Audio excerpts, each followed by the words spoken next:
And But it wasn't like, regular sex, it was like violent sex. hmm yeah, they even exaggerated at a certain point, showing all the various sexual experiences he's had, and there's an implied strap-on scene where he is the one at the receiving end, and uh, International Women's Day. right, And then, they cut the different holidays. And then later, at one point, they're like sitting down reading books and they say, Happy Lent. That was great. um, but I guess Tyler, maybe we should explain for those who don't know where the name Deadpool comes from. They explain that in the movie, and I'm not a huge I don't want to say fan because I'm a fan of this, but I'm not extremely acquainted with the comics of Deadpool. I just have a rough knowledge. Um, Yeah, me too. I mean, from what I've kind of heard, according to this one kind of site, they're pitting Deadpool against Deathstroke. They kind of briefly explain his origin story, where apparently he was part of a group of people who were being experimented on. Usually, the experiments would die, and they would kind of bet on who's going to survive, and they would call it the Deadpool. right. But in this movie, it was kind of like a gambling kind of deal about. I guess he was part of a group of mercenary kind of people, kind of hitmen who would be hired to do these dirty tasks for people.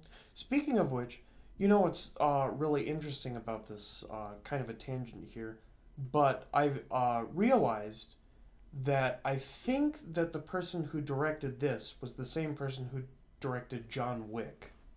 I And mean, I I wouldn't be surprised, but I don't know. Let no, me let me I look. literally think it was. And um, it makes a lot of sense because He didn't. oh, he didn't. All right. No, this was his Never first mind. feature length film. I mean, he's directed a couple of short films, but Well, he did Scott Pilgrim, didn't no, he? he didn't. He was like one of the other people. He didn't direct. All right. I mean, Deadpool's his first, movie. I mean, way to go to pretty much your first, full length feature film being this film. Yeah, That had like one of the biggest opening weekends of all time. that is a very successful story. Exactly. And also, I'm trying. I was gonna say. I'll let you talk, Stephen, for a bit. Well, I guess I would say that there weren't a lot of cameos beyond what you see in the trailers, which I guess was a little disappointing. That was one of my few complaints. Another, um, most people I think would agree that the complaints that we do have over Deadpool, they're nitpicks. It's not any major, this is a huge plot hole um, in the story. And even if it was, you could argue that, you know, that's okay because Deadpool's breaking the fourth wall and that sort of thing. But in any case, I think that one of the few things that personally I think could have been improved upon was the villains didn't seem like a big deal, period. I And we mean, didn't really know about him. yeah, but I mean, ev- knowing that Deadpool can regenerate, um, and even though this guy that he was fighting, I forget his name, but that originally gave him his powers. Ajax. Yeah, Ajax.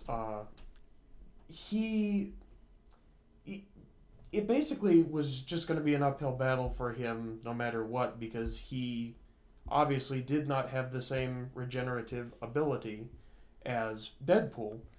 Yeah, So, kind of, but he was kind of, I don't know, kind of more skilled than him, and he kind of outnumbered him by how many men he had.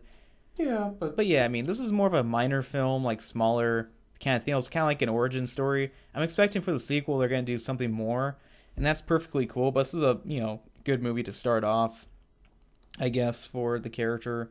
right. I will say also that in a positive sense off of that though, it's very admirable that it was a bit smaller in fact in scale because it's made by Fox and associated with Marvel, and they certainly don't hate that press. Yeah, I Um, know Marvel's not the best when it comes to making villains. I mean, right. sometimes they'll make awesome ones like Ultron, but that's not really the same exact as And then what Fox has. snowball them, yeah, just throw them out. But Yeah. that's a whole thing for another day.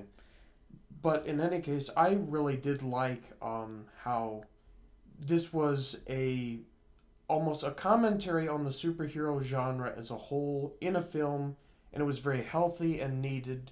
And oh yeah, I guess we should stop beating around the George W. Bush here and talk about Mm-mm. um, the whole rated R issue. I Oh thought yeah, it was absolutely necessary and I know. fantastic that they made it R. And because this movie has such a gigantic opening, it might have like the biggest opening for any R-rated movie. It might be bigger than like The Matrix Reloaded. But the thing is, hopefully this opens the doors like movies like this one, I think Kingsman and Mad Max Fury Road. Hopefully the studios will realize, maybe PG-13 is not the best way to take a movie. It's not the end all of everything. Hopefully more movies in the future, if they're supposed to be more mature, hopefully they won't be afraid to make it rated R. And I think it's a good thing. Right, I absolutely agree. I think that PG 13 definitely does have its place. But But definitely when you're not definitely if you're not like remaking RoboCop or making a Terminator sequel. right. But the thing is, they're constantly just playing with these boundaries all the time now. And so often, you know, you could tell with fan backlash about even the possibility of Deadpool being PG 13. Some reviewers I've heard actually think that's okay. I think it's a load of shit. But it really is a good thing, I think, to push the let things be what they are. If it needs to be an R movie, it needs to be an R movie. If it needs to be PG 13, it needs to be PG 13. And they will receive less negative press if they're forced to, tone down to politically correct brain dead idiot standards. Yeah, no, I think political correctness personally is pretty much really blocks creativity and any kind of storytelling. But anyway, I think one character we should mention before we give our rating is T.J. Miller, who plays kind of Deadpool's friend. He's been in a And lot of things recently. yeah, I mean, he was Extinction kind and of he was that annoying character from Cloverfield. yeah. Gosh, he's been all over the place. I mean, yeah, I mean, this is probably the one role I watch him. I'm like, he's actually funny and tolerable. He's even in those like Mucinex commercials as the booger, I think. Oh, I didn't know that. Yeah. Okay, so what would you give this movie, Steven? Well, I've been thinking about it, and I was really, really excited and thrilled about the whole thing. But because of the minor nitpicking complaints, it did drag it down a little bit, in my opinion. And ultimately, I settled about anywhere between an 87 and an 89% is about what I would give this film. It was just a hair shy of A material, but that's not to say, this is a B movie by any by any means. A C movie is my, quality of a B movie. So kind of like a Thor movie or something like that in my standards. Yes, it's definitely better than the Thor movies. Absolutely. This is way better. And anyone who's on the fence about it, give it a chance. I know. It was totally worth it. People who are thinking, I don't know if it's actually, going to be true to the comics. I've, bet on X-Men Orange's Tangerine, and that, really didn't work out for me. This Yeah. really did it a lot more justice, and I would say put your chips on this one. Yeah, true. Personally, I think the movie was hilarious. I think it's actually probably one of the funniest movies I've seen. And yeah, I'm definitely not a fan of comedies because I feel like comedy is the worst film genre for me personally. But this is easily one of the funniest comedies. Well, it's also definitely one of the better superhero movies of all time. I wouldn't go as far by saying that this is like one of the best comic book movies ever made, But I would say that's probably one of the best comic book movies, at least this decade, I would say because it's easily one of the funniest comic book movies ever made. well, But probably the funniest, I yeah, would say. But I would say it's definitely one of the best at least in this decade alone. And yeah, I know that the character, not really character, but the actual story. I mean, yeah, it was kind of more of a minor story.